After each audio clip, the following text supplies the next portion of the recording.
सभी को नमस्कार। आर्य संस्कृत क्लासेज इस यूट्यूब परिवार में आप सभी का हार्दिक स्वागत है। इस वीडियो में हम सभी क्लास 7 का एनुअल टर्म का यानी फाइनल टर्म का जो संस्कृत का पेपर है उस मॉडल पेपर को हल करेंगे।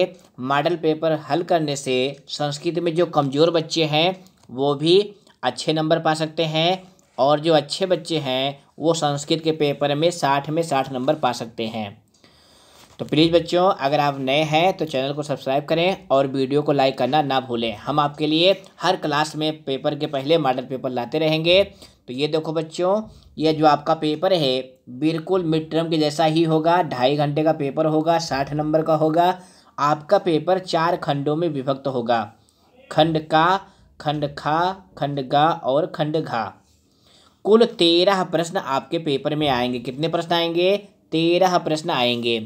तो इस वीडियो को आप भगा के बिल्कुल ना देखें, क्योंकि अगर आप संस्कृत के पेपर में अच्छे नंबर पाना चाहते हैं तो वीडियो को इत्मीनान से देखें। आपने अभी तक बिल्कुल संस्कृत आपको बिल्कुल नहीं आती है तब भी आप इसमें अच्छा कर सकते हैं।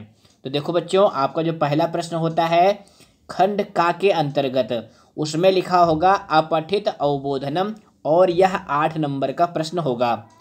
अपठित अवबोधन का अर्थ होता है इसमें एक पैसेज आएगा जो आपकी रुचिरा द्वितीयो भागा जो पुस्तक है इस पुस्तक से नहीं होगा, इसीलिए इसे अपठित कहते हैं, यानी ना पढ़ा हुआ। हालांकि ये पैसेज सरल होगा, आप इसको एक बार पढ़ेंगे। तो कुछ बच्चे इसमें गलती क्या करते हैं कि वो पेपर पाते हैं और इस पैसेज को ही लिखना प्रारंभ कर देते हैं। तो बच्चों, हम आपको बताना चाहते हैं, क्योंकि अभी आप 7वीं क्लास में हैं, तो ये गलती आप नहीं करेंगे। पैसेज नहीं लिखना है, यानी ये जो अनुच्छेद है इसको नहीं लिखना है। इसके नीचे जो प्रश्न दिए गए हैं उसका उत्तर लिखना है। तो सर्वप्रथम हम सब लोग इस पैसेज का हिंदी अनुवाद देखेंगे। व्याघ्रः अस्माकं राष्ट्र पशु अस्ति। बाघ हमारा राष्ट्रीय पशु है। अयम अतीव मनोहरा, यह अत्यंत सुंदर है। अस्य शरीरे, इसके शरीर पर, पीत कृष्णवर्णाः, पीले और काले रंग की, पंक्तयः लायने नितराम शोभन्ते, निरंतर सुंदर लगती हैं। कदाचित, कभी, अयम सघनेषु वनेषु, यह बाघ घने जंगलों में, निर्भयम, भय रहित होकर के, विहरति अस्म, घूमा करता था। हंत, खेद है, सांप्रतम, अब, व्याघ्राणाम संख्या, बाघों की संख्या, अति अल्पा जाता, अत्यंत कम हो गई है। व्याघ्र जातिम, व्याघ्र जाति को, सर्वनाशात रक्षितुम, सर्वनाश से बचाने के लिए, वन पर्यावरण मंत्रालय, वन और पर्यावरण मंत्रालय, अनेकान उपायान करोति, अनेक उपाय कर रहा है। परंतु सर्वे प्रयत्नाः निष्फलाः भवन्ति, सभी प्रयत्न निष्फल हो जा रहे हैं। कारणम किम, क्या कारण है? केषांचित् धूर्तानां लोभा, कुछ धूर्त लोगों का लालच, वनानां छेदनम, और जंगलों को काटना, यानी वन को काटना। अस्माकं वन संपत्ति ही, हमारी वन संपत्ति, रक्षितव्यः, रक्षा करनी चाहिए, यानी उसको बचाना चाहिए। देशस्य राष्ट्र पशु चा अपि रक्षणीयः, और देश का जो राष्ट्र पशु बाघ है उसकी भी रक्षा की जानी चाहिए। ये हो गया इसका अनुवाद। तो प्यारे बच्चों, पेपर में कोई आपको अनुवाद तो बताएगा नहीं और आप अभी 7वीं क्लास में हैं, हो सकता है आप इसका अनुवाद ना कर पाएँ। फिर कैसे उत्तर लिखेंगे? तो सबसे पहले आप जो है ना प्रश्न पढ़ेंगे। देखो यहाँ पे लिखा गया है एक पदेन उत्तरत। इसका मतलब होता है कि यहाँ पे जितने प्रश्न दिए गए हैं इनका उत्तर आपको एक पद में यानी एक शब्द में लिखना है। केवलम प्रश्न तरयम, 3 प्रश्न करने हैं। कुछ बच्चे हमने देखा है क्या गलती करते हैं, वो इसमें से एक प्रश्न का उत्तर लिख देते हैं। तो आपको एक प्रश्न का उत्तर नहीं लिखना है। यहाँ पे देखो हर प्रश्न में निर्देश लिखा होता है कि आपको कितना करना है। तो देखो यहाँ पे लिखा गया है केवलम प्रश्न तरयम। ऐसे ही आपके पेपर में भी लिखा होगा केवलम प्रश्न तरयम, यानी 3 करने हैं। यहाँ पे देखो ना 4 दिए गए हैं, 3 करने हैं। तो देखो पहला प्रश्न क्या है? अस्माकम राष्ट्र पशु का, हमारा राष्ट्रीय पशु कौन है? अब इसका उत्तर ढूंढने के लिए ट्रिक क्या है कि ये लाइन पैसेज में देखो कहाँ पर है, तो देखो ना यहाँ पे मिल गई। इस तरह से ही आप पैसेज में ढूंढेंगे तभी आप उत्तर लिख पाएंगे। अब इसका उत्तर इसी में है। एक पद में इसका उत्तर हो जाएगा व्याघ्रः। अस्माकं राष्ट्र पशु का, हमारा राष्ट्रीय पशु कौन है, तो एक पद में इसका उत्तर लिखेंगे व्याघ्रः। मान लो आप उतने अच्छे नहीं हैं कि इस वाक्य में आप नहीं पकड़ पा रहे हैं, कन्फर्म कर पा रहे हैं कि इसमें एक पद में उत्तर क्या होगा, तो आप 7वीं क्लास में हैं, आप पूरी लाइन भी लिख देंगे तब भी आपको नंबर प्राप्त हो जाएगा। दूसरा प्रश्न है व्याघ्र रक्षितुम कः उपायान करोति। अब ये वाक्य देखो पैसेज में कहाँ पर है, ये लाइन देखो यहाँ पर है उपायान करोति, तो इसका एक पद में उत्तर हो जाएगा वन पर्यावरण मंत्रालयः। अगला प्रश्न है केषां संख्या अति अल्पा जाता, किसकी संख्या जो है कम हो गई है। अब ये लाइन देखो कहाँ पर है, यहाँ पर है व्याघ्राणाम संख्या अति अल्पा जाता। अब इसका उत्तर यहाँ से यहाँ तक हो जाएगा। एक पद में इसका उत्तर लिखेंगे तो हो जाएगा व्याघ्राणाम, बाघों की। अंतिम प्रश्न है इस खंड का अस्माकं का रक्षितव्या। अब इस लाइन को देखेंगे कि यहाँ पे क्रियापद क्या है, रक्षितव्या, तो देखो कहाँ पर है, ये देखो यहाँ पर मिल गया ना, तो एक पद में इसका उत्तर लिखेंगे वन संपत्ति ही। इसके बाद इसी का सेकंड पार्ट होता है, उसमें लिखा होगा पूर्ण वाक्येन उत्तरत। यहाँ पे 2 प्रश्न दिए गए हैं, दोनों में से किसी एक प्रश्न का आपको पूर्ण वाक्य में यानी फुल सेंटेंस में उत्तर लिखना होगा, और ये कितने नंबर का होगा, 2 नंबर का होगा। तो पहला प्रश्न है आपका वन पर्यावरण मंत्रालयः किमर्थम उपायम करोति। वन और पर्यावरण मंत्रालय किस लिए उपाय कर रहा है। अब इसके लिए वन पर्यावरण मंत्रालय ये देखो लाइन में कहाँ पर आया हुआ है, तो देखो यहाँ से लेकर के यहाँ तक इसका उत्तर हो जाएगा। तो आप पेपर में भी ऐसे पेंसिल से टिक लगा लेंगे, उसके बाद कॉपी में उत्तर लिख लेंगे। यहाँ पे देखो कैसे लिखेंगे, वन पर्यावरण मंत्रालयः व्याघ्र जातिम सर्वनाशात् रक्षितुम उपायम करोति। इस तरह से भी आप लिख सकते हैं। अगला है व्याघ्र जातेः विनाशस्य कारणम किम। व्याघ्र जाति का विनाश का कारण क्या है, तो इसका कारण क्या है, देखो यहाँ पे लिखा हुआ है ना कारणम किम, तो इसका उत्तर हो जाएगा व्याघ्र जातेः विनाशस्य कारणम अस्ति केषांचित् धूर्तानां लोभा वनानां छेदनम च। यहाँ से लेकर के यहाँ तक इसका उत्तर लिखना था। इसके बाद इसका जो थर्ड खंड होगा, ध्यान से देखिएगा, क्योंकि आपके पेपर में ऐसे ही प्रश्न आएंगे, केवल जैसे मैथ के पेपर में आता है ना कि फार्मूला वही लगता है, डिजिट बदल जाता है, तो वैसे प्रश्न इसी टाइप के आएंगे। यानी जो थर्ड खंड होगा उसमें लिखा होगा यथा निर्देशम उत्तरत केवलम प्रश्न द्वयम। यथा निर्देश यानी हर प्रश्न में अलग अलग निर्देश है, उसके अनुसार आपको उत्तर देने हैं। 3 दिया रहेगा, 2 करने होंगे। पहला है सघनेषु वनेषु विहरति अस्मिन् वाक्ये विशेषण पदम किम।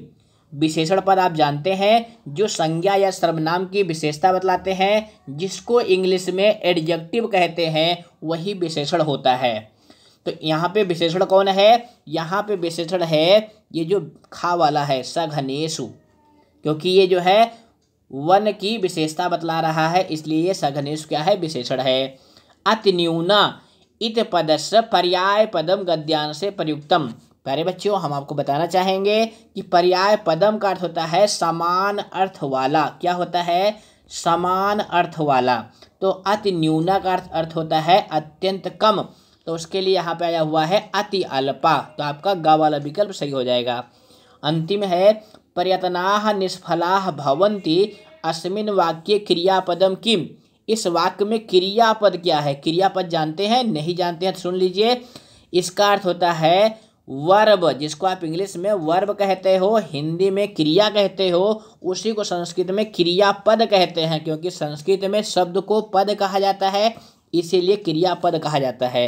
तो इस वाक्य में क्रियापद क्या है, तो क्रियापद वे पद होते हैं जिसके द्वारा किसी काम के होने या करने का भाव पाया जाता है, वही क्रिया कहलाते हैं। तो यहाँ पे भवंत क्रिया हो जाएगी, खा वाला विकल्प सही हो जाएगा। इसके बाद ये जो चौथा खंड होता है प्रश्न का, ये प्रश्न 7वीं वाले बच्चे छोड़ देते हैं, उनको समझ में नहीं आता इसमें क्या लिखना है। तो देखो यहाँ पे क्या लिखा है, अस्य अनुच्छेदस्य कृते, इस पैसेज के लिए उपयुक्तम शीर्षकम संस्कृतेन लिखत, उपयुक्त शीर्षक लिखना है। अब शीर्षक जानते हो ना कि जो पैसेज है उसका केंद्र बिंदु क्या है या उसका विषय क्या है। तो आप बार बार देख रहे हैं उसमें बाघ आया हुआ है यानी व्याघ्र, तो इसका शीर्षक इस तरह से लिखेंगे, शीर्षकम राष्ट्र पशु व्याघ्र या अस्माकम राष्ट्र पशु। या आपको कुछ नहीं आता तो आप इस तरह से भी व्याघ्र लिख सकते हैं, यानी जो भी आपका पैसेज होगा उसका शीर्षक आप एक शब्द में या 2 शब्द में ही लिखेंगे। इस तरह से पहला प्रश्न हम लोगों ने पूरा कर लिया। खंड खा के अंतर्गत प्रश्न नंबर 2 आता है। इसमें क्या करना होता है, इसमें एक चित्र आपके पेपर में बना होगा और उसमें लिखा होगा चित्रम दृष्ट्वा, दृष्ट्वा मतलब देख करके, यानी इस चित्र को देखो। मंजूषातः, ये मंजूषा है। पदान चित्वा, पदों को चुन करके। चत्वारि वाक्यान लिखत, यानी चित्र को देखिए और इसमें जो आपको दिखाई दे उसके विषय में 4 वाक्य लिखने हैं। कितने वाक्य लिखने हैं, 4 वाक्य लिखने हैं। और ये 2-2 नंबर के वो एक वाक्य होंगे, यानी 8 नंबर का यह प्रश्न है। तो इस प्रश्न को कैसे हल करेंगे, देखो बच्चों हम आपको ट्रिक बताते हैं। मंजूषा में जो पद दिए गए हैं ना, कुछ बच्चे क्या करते हैं इसी मंजूषा को ऐसे ही लिख देते हैं। तो पूरी मंजूषा के पद आपको नहीं लिखने हैं, आपको वाक्य बनाने हैं। तो उसके लिए हम बताते हैं आपको ट्रिक क्या है। सबसे पहले आप लिखेंगे इदम चित्रम अस्ति। क्या लिखेंगे, ध्यान से देखिएगा, इदम चित्रम अस्ति। कोई भी चित्र आएगा आप ये वाक्य लिख सकते हैं, इदम चित्रम अस्ति। इसका अर्थ होता है यह चित्र है। उसके बाद क्या लिखेंगे, चित्रम सुंदरम अस्ति, चित्र सुंदर है। ये दोनों वाक्य आप किसी भी चित्र में लिख सकते हैं। उसके बाद क्या लिखेंगे, चित्रे बालकः अस्ति। अब चित्र में देखो 3 बालक हैं, खेल रहे हैं। तो हमको, अभी आप 7वीं क्लास में हैं तो आप एक वचन में वाक्य बनाए जिससे वाक्य गलत ना हो। तो आप लिखेंगे चित्रे बालकः अस्ति। उसके बाद देखो चित्र में एक बालिका भी है ना, तो कुछ नहीं करना है, क्या करना है, लिखेंगे चित्रे बालिका अस्ति। अब यहाँ पे चित्रम लिखा हुआ है, यहाँ पे चित्रे लिखा हुआ है, दोनों का अंतर भी समझ लो। क्योंकि यहाँ पे चित्रे का अर्थ होता है चित्र में और इदम चित्रम अस्ति यह चित्र है। तो पहले दोनों वाक्यों में आपको चित्रम चित्रम लिखना है, उसके बाद चित्रे चित्र यानी सप्तमी विभक्ति का प्रयोग करके लिखना है। उसके बाद क्या लिखेंगे, चित्रे मयूरः अस्ति। देखो ना चित्र में मोर भी दिखाई दे रहा है। इसी तरह से जो भी आपको चित्र में दिखाई दे आप लिख सकते हैं चित्रे वानरः अस्ति। अगला वाक्य लिखेंगे चित्रे वानरः अस्ति। इस तरह से आप कई सारे वाक्य बना सकते हैं। देखो बादल भी दिखाई दे रहे हैं ना, तो चित्रे मेघाः सन्ति बहुवचन में, और एक वचन बनाएंगे तो मेघाः अस्ति, वृक्षः अस्ति, चटका अस्ति। इस तरह से भी आप छोटे छोटे वाक्य बना सकते हैं। बड़े वाक्य ना बनाए, क्योंकि बड़े वाक्य बनाएंगे तो गलती ज़्यादा होगी। तो वाक्य छोटे हो बड़े हो उससे कोई मतलब नहीं है, वाक्य शुद्ध होगा तभी आपको 8 नंबर मिलेगा इस प्रश्न में। इसके बाद प्रश्न नंबर, इसी का अथवा होता है, जो चित्र वर्णन है इसी के अथवा के रूप में लिखा होगा पुस्तकालयः इति विषयम अधिकृत 4 वाक्यान लिखत। यानी एक टॉपिक आपको दिया होगा, उस टॉपिक पे आपको 4 वाक्य लिखने होंगे। इसको भी करेंगे तब भी आपको 8 नंबर मिलेगा। तो पुस्तकालय, यहाँ पे जो मॉडल पेपर है इसमें पुस्तकालय आया हुआ है, तो पुस्तकालय पे 4 लाइन कैसे लिखेंगे। सबसे पहले लिखेंगे कि हमारे विद्यालय में पुस्तकालय है, तो मम विद्यालये पुस्तकालयः अस्ति। पुस्तकालय का अर्थ जानते हो ना क्या होता है, लाइब्रेरी। तो मम विद्यालये पुस्तकालयः अस्ति। दूसरा वाक्य, पुस्तकालये पुस्तकानि भवन्ति, पुस्तकालय में किताबें होती हैं।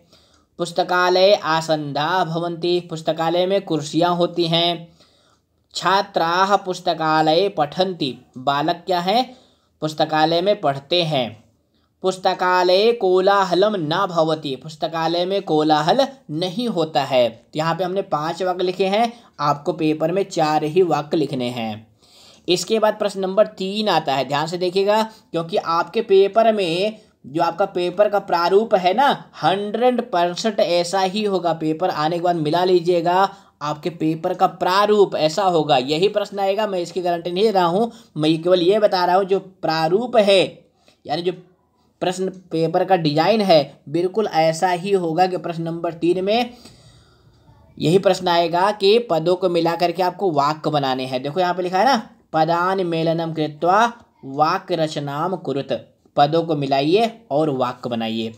कितने नंबर का है? 4 नंबर का है प्रश्न नंबर 3। इसमें क्या दिया गया है, ये देखो, ये कैसे पद हैं? ये हैं सब्जेक्ट यानी कर्ता हैं। क्या है? कर्ता। ये बीच में जो लिखा होगा ये क्या होगा? कर्म होगा। ध्यान से देखिएगा, नहीं तो नंबर नहीं पाएंगे।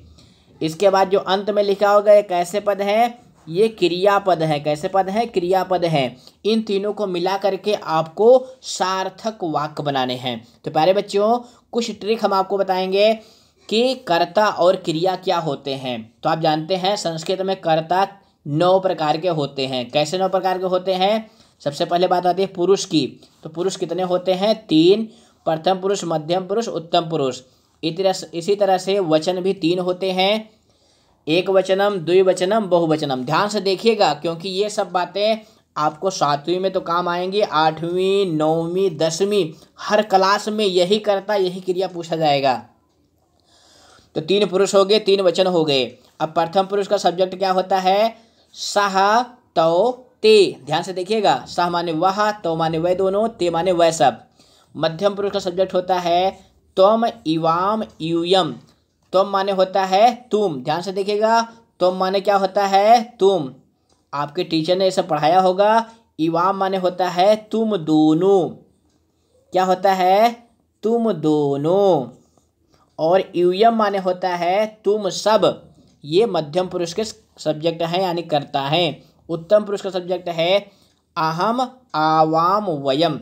अहम माने मैं, आवाम माने हम दोनों, वयम माने हम सब। अब इनको हम एक ट्रिक के द्वारा नाम दे देंगे। सह को क्या कह देंगे? P1। अब यहाँ पे P का मतलब क्या है? प्रथम पुरुष, और 1 का मतलब है एक वचन। इसी तरह से तौ को P2, ते को P3 यानी प्रथम पुरुष बहुवचन। अब मध्यम पुरुष में तुम है तो इसको क्या कहेंगे? M1। M का मतलब क्या है? मध्यम पुरुष, और 1 का मतलब है एक वचन। इवाम M2, यूयम M3। इसी तरह से अहम U1, आवाम U2, वयम U3। ये हो गए 9 प्रकार के सब्जेक्ट यानी कर्ता। उसके बाद क्रिया भी आप देखते हैं, किसी भी लकार में 9 क्रियापद लिखे होते हैं। जैसे देखो यहाँ पे हमने पठ धातु का रूप लिखा हुआ है, पठति, पठता, पठन्ति, पठसि, पठथा, पठत, पठामि, पठावः, पठामः। अब इनको भी नाम दे देंगे, P1, P2, P3, M1, M2, M3, U1, U2, U3। अब यहाँ पे ध्यान देने वाली बात क्या है बच्चों, कि जो सह है वो किसके तरह का साथ आएगा? पठती, यानी P1 को P1 से मिलाएंगे। तो पठता, ते पठन्ति। इसी तरह से त्वम पठसी, इवाम पठथा यानी M2, M2। इसी तरह से U1 को किससे मिलाएंगे?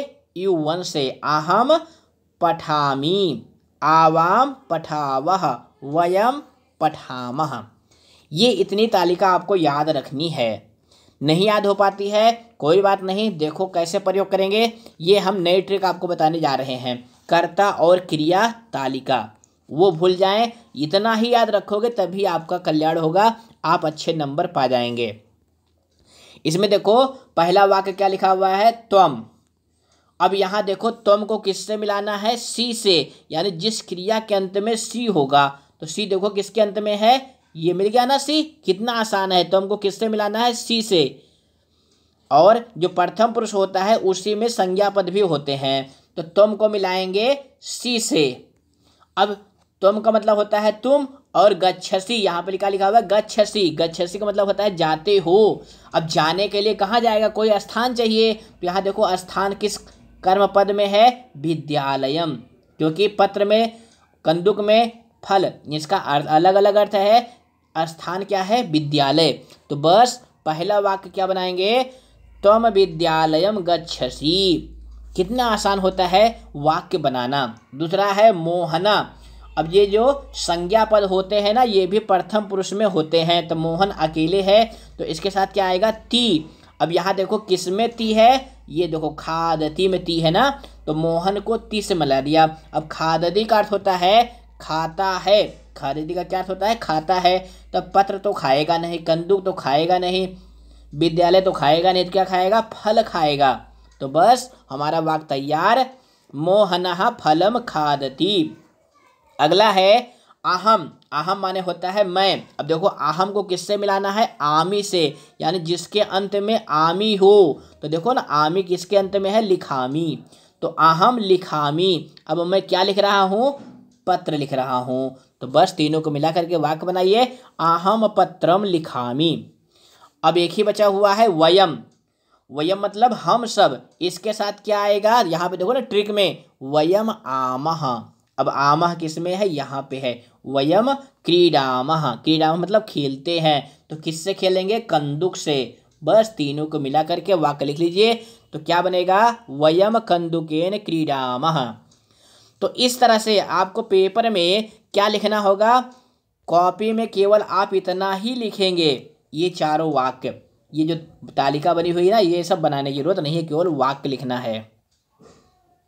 तो हमें आशा है कि सभी बच्चे प्रश्न नंबर 3 को हल कर लेंगे। अब इसके बाद देखते हैं प्रश्न नंबर 4 में क्या आएगा। इसके बाद आपका खंड ग जो है अनुपर्युक्त व्याकरणम, ये प्रारंभ होता है। इसके अंतर्गत प्रश्न नंबर 4 आएगा।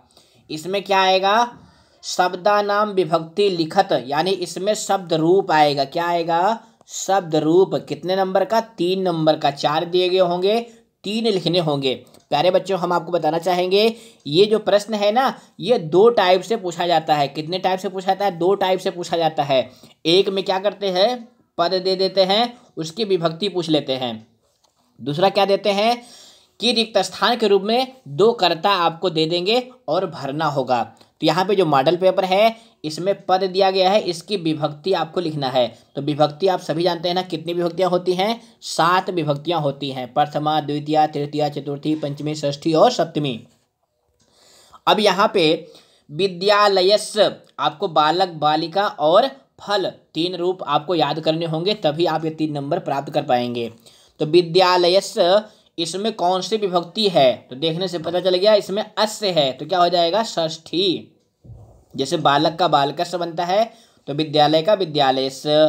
वाटिकायाम, अब इसमें कौन सी विभक्ति है, इसमें सप्तमी विभक्ति है। जैसे बालिका का रूप आपने याद किया है ना, तो बालिका का बनता है बालिकायाम, तो वैसे वाटिकायाम सप्तमी विभक्ति। देशेषु, इसमें भी सप्तमी विभक्ति है। शिक्षकेन, इसमें भी तृतीया विभक्ति है। इसके बाद प्रश्न नंबर 5 में उपसर्ग आएंगे। क्या आएंगे, उपसर्ग। ध्यान से देखिएगा, क्या आएगा, उपसर्ग। उपसर्ग क्या होते हैं, उपसर्ग वह शब्दांश होते हैं जो किसी शब्द के आगे जुड़ करके उसके अर्थ को बदल देते हैं। तो 4 नंबर का प्रश्न नंबर 5 के रूप में उपसर्ग आएगा। इसमें क्या होगा, कुछ पद लिखे होंगे, किसी में उपसर्ग जोड़ना होगा, किसी में अलग करना होगा।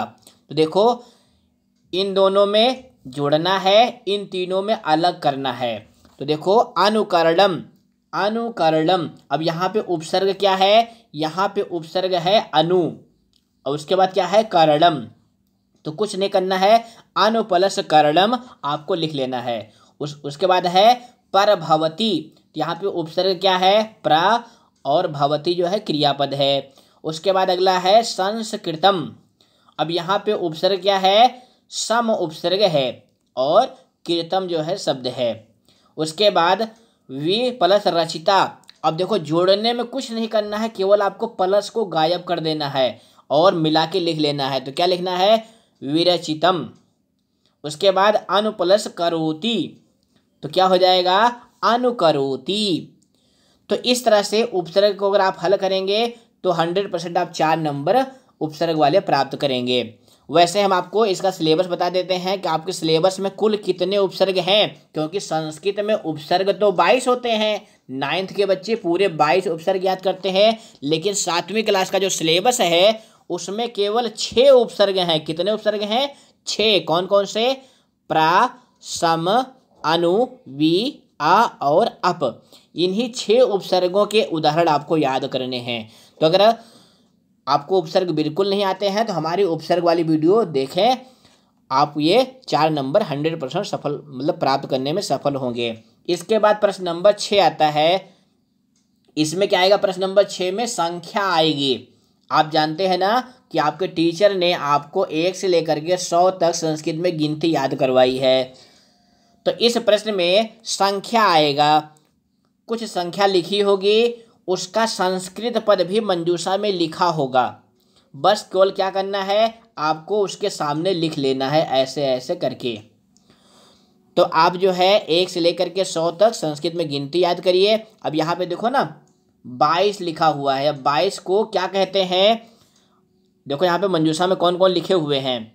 अष्टात्रिंशत्, द्वादश, सप्तविंशति, द्वाविंशति, चत्वारिंशत्। अब जो बच्चे अच्छे हैं, जिनको संस्कृत में गिनती आती है, वो तो फटाफट कर लेंगे। जिनको नहीं आती है वो क्या करेंगे? वो भी एक बार आपकी की जो रुचिरा द्वितीय भागा पुस्तक है, किताब के पीछे आप देखेंगे तो वहाँ 1 से लेकर के 100 तक गिनती दी गई है। उसको आप 2-3 बार पढ़ लें, जिससे आप ढूंढ कर लिख लें। लिखने में क्या करेंगे? गलती नहीं करेंगे। यहाँ पे जो लिखा हुआ है ना, इसी में से छांट के लिखना है। जैसे देखो 22, अब 22 के लिए यहाँ पे देखो क्या लिखा हुआ है? द्वाविंशति। बस इसी को इसके स्थान पर लिख लेना है। कैसे लिखना है? इस तरह से, द्वाविंशति ही। उसके बाद 38, 38 को क्या कहते हैं? अष्टात्रिंशत्। उसके बाद 12, 12 को क्या कहते हैं? द्वादश। उसके बाद 27, 27 को क्या कहते हैं? सप्तविंशति। उसके बाद 40 है, 40 को कहते हैं चत्वारिंशत्। अब यहाँ पे मंजूषा में सारे पद दिए गए होंगे। उसके बाद प्रश्न नंबर 7 में क्या आएगा? शब्दार्थ आएगा। आप कोई भी पाठ पढ़ते हैं तो पाठ के पढ़ने के बाद क्या करते हैं? उसके जो शब्दार्थ होता है उसको याद करते हैं। तो शब्दार्थ वाला प्रश्न प्रश्न नंबर 7 में आएगा। इसमें कुछ पद हिंदी में लिखे होंगे, इनकी संस्कृत भी मंजूषा में लिखी होगी, आपको सामने लिख लेना है। कितने नंबर का होगा ये? 4 नंबर का ये प्रश्न होगा, प्रश्न नंबर 7। तो देखो पहला क्या लिखा हुआ? तिरंगा। अब तिरंगा के लिए देखो यहाँ पे क्या है? तिरवर्णः, तिरवर्णः ध्वजा, जो आपने पाठ पढ़ा है ना उसी का है ये। तो तिरंगे के लिए हो जाएगा तिरवर्णः। पेड़ के लिए वृक्षः, धरती के लिए धरणी, निर्धन के लिए विपन्नः और लड्डू के लिए मोदकम। इस तरह से जो आप शब्दार्थ याद करते हैं ना, उसका ये प्रश्न है। इसके बाद प्रश्न नंबर 8 में धात रूप आएगा। क्या आएगा? ध्यान से देखिएगा। प्रश्न नंबर 8 में क्या आने वाला है? धात रूप आएगा। इसमें भी रिक्त स्थान होंगे। क्रियापद जो भरने हैं वो भी मंजूषा में लिखे होंगे। बस आपको वाक्य देख करके उचित क्रियापद चुनना है, और ये 3 नंबर का प्रश्न होगा। और ये जो वाक्य होंगे ना, ये भी आपकी पुस्तक से ही होंगे। देखो, धीवराह मगध देशे। अब यहाँ पे क्या भरेंगे? आगच्छन, यानी जो मछुआरे थे मगध देश में आए। स्वकार्यम अद्य, कल का काम आज। अब यहाँ पे क्या भरेंगे? कुर्वीत, कुर्वीत मतलब कर लेना चाहिए। अंते चा मोदकानि, अंत में लड्डू क्या होंगे? मिलेंगे। ये किस पाठ का है? जो तिरवर्ण ध्वजा वाला पाठ है ना, उसी पाठ की लाइन है ये। केचन, अब यहाँ पे एक ही बचा हुआ है तो इसमें क्या भरेंगे? कथयंती, केचन कथयंती संस्कृत भाषा संगणकस्य कृते सर्वोत्तमा भाषा। अब ये जो अंतिम लाइन है किस पाठ की है? अमृतम संस्कृतम वाला जो पाठ है ना, उस पाठ की लाइन है। इसके बाद प्रश्न नंबर 9 प्रारंभ होता है किसके अंतर्गत? खंड घा के अंतर्गत। इसके अंतर्गत क्या आते हैं? पठित अवबोधनम, यानी जो रुचिरा तृतीय भागा पुस्तक है, इसमें से 3 अनुच्छेद आएंगे। कितने आएंगे? 3। कैसे कैसे आएंगे? आगे देखिए।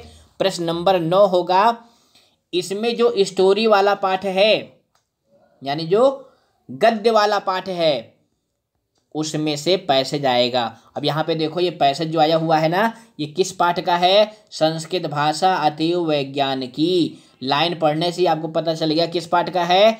अमृतम संस्कृतम किस पाठ का है? ध्यान से देखिएगा, बहुत महत्वपूर्ण पाठ है ये, अमृतम संस्कृतम। हमारी बात को ध्यान से सुनिएगा। अमृतम संस्कृतम वाला जो पाठ है ना, फाइनल टर्म पेपर की दृष्टि से बहुत महत्वपूर्ण है, इसमें से पैसेज जरूर आएगा। और ये जो मॉडल पेपर में अनुच्छेद आया हुआ है, ये भी उसी पाठ का है। इसमें भी कुछ नहीं करना है, पैसेज को देखना है, उसके बाद सीधा प्रश्न पे आ जाना है। प्रश्न का उत्तर इसमें से ढूंढकर लिखना है, पैसेज आपको नहीं लिखना है।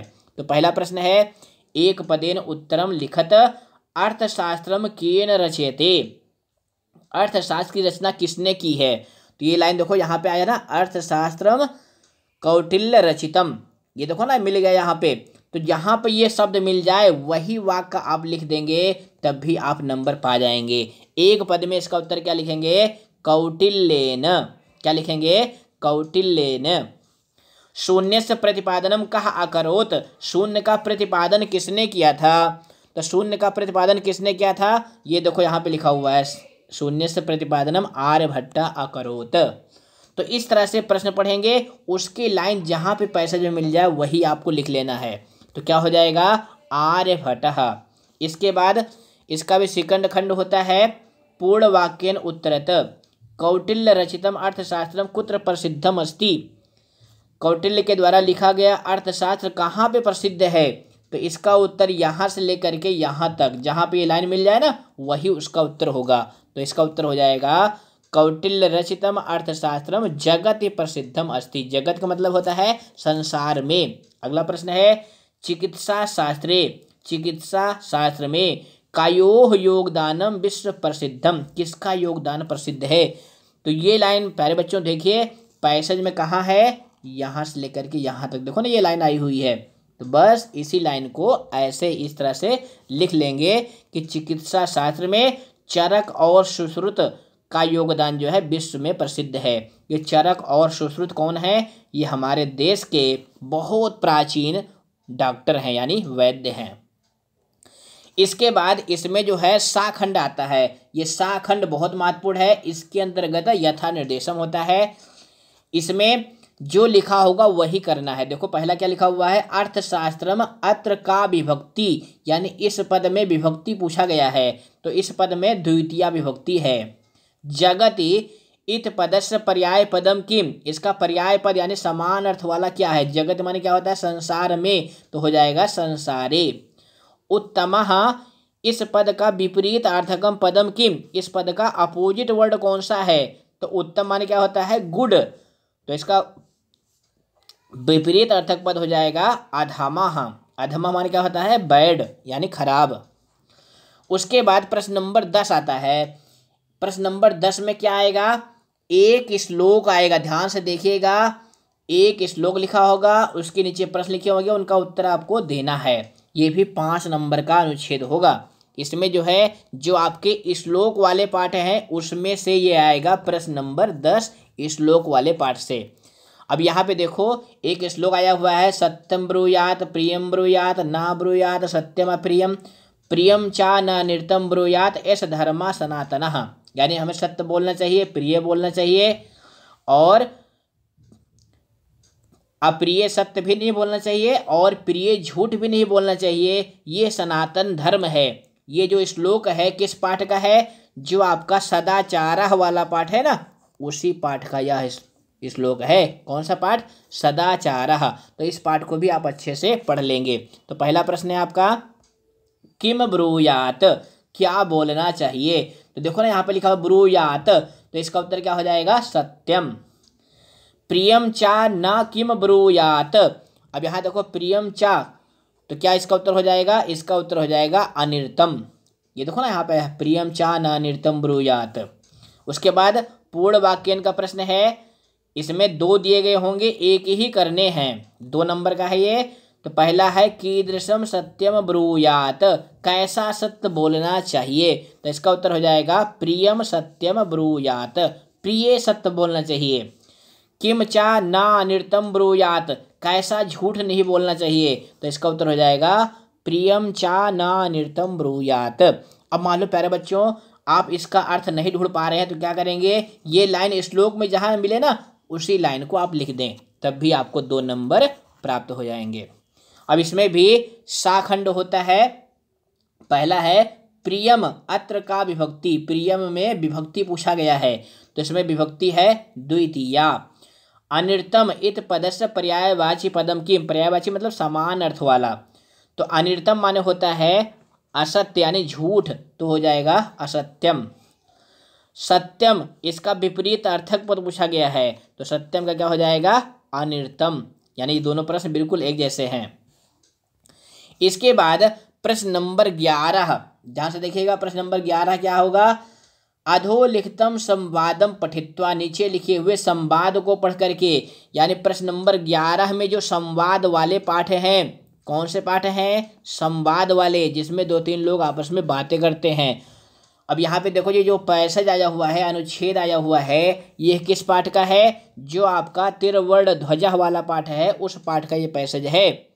इसमें भी क्या करना है, प्रश्न पढ़ेंगे, उसका उत्तर अनुच्छेद से ढूंढ करके लिखेंगे। तो पहला प्रश्न है आपका, ध्वजे कति वर्णाः सन्ति, तिरंगे में कितने रंग होते हैं। तो इसका उत्तर क्या हो जाएगा, देखिए पैसेज में कहाँ पे है, देखो ना, ध्वजे तरया वर्णाः सन्ति, यहाँ पे देखो ना ये लाइन मिल गई, तो बस इसका उत्तर एक पद में हो जाएगा त्रयः। कहा ध्वजारोहणम करिष्यति, अब देखो ध्वजारोहणम करिष्यति, ये लाइन पैसेज में ढूंढेंगे ना तो मिल जाएगा, देखो ध्वजारोहणम करिष्यति, तो झंडारोहण कौन करेगा, तो आप सभी जानते हैं विद्यालय में झंडारोहण कौन करता है, प्रिंसिपल सर करते हैं, यानी प्राचार्य। इसका उत्तर हो जाएगा प्राचार्यः। कहाँ लिखा हुआ है, ये देखो पैसेज में लिखा हुआ है। मान लो एक पद में आप नहीं ढूंढ पा रहे हैं तो आप पूरा वाक्य लिख देंगे तब भी आपको नंबर मिल जाएगा। इसके बाद पूर्ण वाक्यन प्रश्न, मतलब पूर्ण वाक्यन उत्तर यानी फुल सेंटेंस वाला प्रश्न होगा, अस्माकम देशस्य ध्वजः कीदृशः, हमारे देश का जो ध्वज है वो कैसा है। तो इसका उत्तर देखो यहाँ पे है ना, ये प्रश्न है, ये इसका उत्तर यहाँ से लेकर के यहाँ तक है। तो क्या लिखेंगे, अस्माकम देशस्य ध्वजः तिरवर्णः, हमारे देश का जो झंडा है वो 3 रंग का है। अस्माकम विद्यालयस्य प्राचार्यः किम करिष्यति, हमारे देश के मतलब हमारे विद्यालय के प्राचार्य यानी प्रिंसिपल सर क्या करेंगे। तो देखो यहाँ पे आया हुआ है ना कि अस्माकम विद्यालयस्य प्राचार्यः ध्वजारोहणम करिष्यति, हमारे विद्यालय के प्रधानाचार्य ध्वजारोहण करेंगे। इसके बाद इसमें भी साखंड होता है। मोदकानि अत्र का विभक्ति, इसमें विभक्ति कौन है, तो इसमें प्रथमा विभक्ति है। फलम फले फलानि, उसी तरह से मोदकम मोदके मोदकानि। राष्ट्रस्य इत पदस्य पर्यायवाची पदम किम, इसका पर्यायवाची पद पूछा गया है तो इसका हो जाएगा देशस्य। परतंत्रता, इसका विपरीत अर्थक पद यानी विलोम पद, तो परतंत्रता माने क्या होता है, पराधीनता, तो हो जाएगा स्वतंत्रता। आपका का वाला विकल्प सही हो जाएगा। इसके बाद प्रश्न नंबर 12 होता है, ध्यान से देखिएगा। प्रश्न नंबर 12 में क्या आएगा, प्रश्न निर्माण आएगा। क्या आएगा, प्रश्न निर्माण। वाक्य दिया गया होगा, उसमें एक पद रेखांकित होगा, उसी को बेस यानी आधार बना करके आपको प्रश्न का निर्माण करना होगा। तो देखो ना यहाँ पे 4 दिए गए हैं, 3 करने हैं और 3 नंबर का यह प्रश्न है। कितने नंबर का है, 3 नंबर का है। तो प्रश्न निर्माण कैसे करेंगे, देखो पहला वाक्य है अस्माकम तिरवर्ण ध्वजः विश्व विजयी भवेत। तो इसमें क्या करना है कि जो रेखांकित पद हैं उसको हटा करके आपको किम शब्द का प्रयोग करना है। किम शब्द भी आपकी किताब के पीछे दिए गए हैं। तो यहाँ पर कैसे बनाएगा, अस्माकम कः विश्व विजयी भवेत। अब यहाँ पे देखो ना तिरवर्ण ध्वजा है तो इसके स्थान पे हो जाएगा कः। दूसरा है संस्कृतम एव संगणकस्य कृते सर्वोत्तमा भाषा। यहाँ पे देखो संगणकस्य है तो इसके स्थान पे हो जाएगा कस्य। संस्कृत ही किसके लिए सर्वोत्तम भाषा है। यहाँ हम आपको बताना चाहेंगे कि प्रश्न निर्माण करने के बाद में अंत में प्रश्नवाचक चिन्ह जरूर लगाएंगे, इसीलिए हमने इसको रेड कलर से लिखा है जिससे आपका ध्यान चला जाए कि प्रश्न निर्माण कर रहे हैं तो अंत में क्वेश्चन मार्क जरूर लगाएं। अगला है कलहम कृत्वा नरः दुखी भवति। अब यहाँ पे नरः मतलब आदमी यानी मनुष्य, तो इसके स्थान पर हो जाएगा कः। झगड़ा करके कौन दुखी होता है। अंतिम है वरिष्ठान प्रति अस्माभिः प्रियम व्यवहर्तव्यम, तो हो जाएगा कान प्रति अस्माभिः प्रियम व्यवहर्तव्यम। प्यारे बच्चों, इसके बाद जो अंतिम प्रश्न आता है वो बहुत महत्वपूर्ण है। ये दिल्ली सरकार ने इस बार नया परिवर्तन किया है। मिड टर्म में भी आपने देखा था और फाइनल टर्म में भी प्रश्न नंबर 13 के अंतर्गत यही लाइन लिखी होगी। क्या लिखी होगी? प्रश्न पत्रात अतिरिंच भवतः पाठ पुस्तकात कंठस्थः श्लोक द्वयम लिखत। 2 गुणे 2 यानी 4 नंबर का यह प्रश्न है। कुछ बच्चे क्या करते हैं, सर जी इसमें करना क्या है, उनको समझ में नहीं आता है। तो देखो प्रश्न की हिंदी क्या है, देखो मैंने हिंदी अलग से लिख दिया है। देखो क्या लिखी हुई है, हिंदी तो पढ़ना आपको आता है। प्रश्न पत्र के अतिरिक्त अपनी पाठ पुस्तक से याद किए हुए, कंठस्था मतलब ध्यान से सुनिएगा, याद किए हुए 2 श्लोक लिखो। अब यहाँ पे कुछ बच्चे क्या करते हैं कि जो पेपर में 2 श्लोक आए हुए हैं ना, या 1 श्लोक आया हुआ है उसी को लिख देते हैं। तो पेपर वाले श्लोक लिखोगे तो आपको नंबर नहीं मिलेगा। उसके लिए अच्छा उपाय क्या है कि आप अपनी किताब से 4 श्लोक नहीं तो कम से कम 3 श्लोक तो याद कर लो, क्योंकि आपके पेपर में 2 श्लोक तो 100% लिखने के लिए आएगा। तो हम आपको बताना चाहेंगे जो आपका अंतिम पाठ है शिशुलालनम, उसके श्लोक बहुत छोटे छोटे हैं, जल्दी से याद भी हो जाएंगे।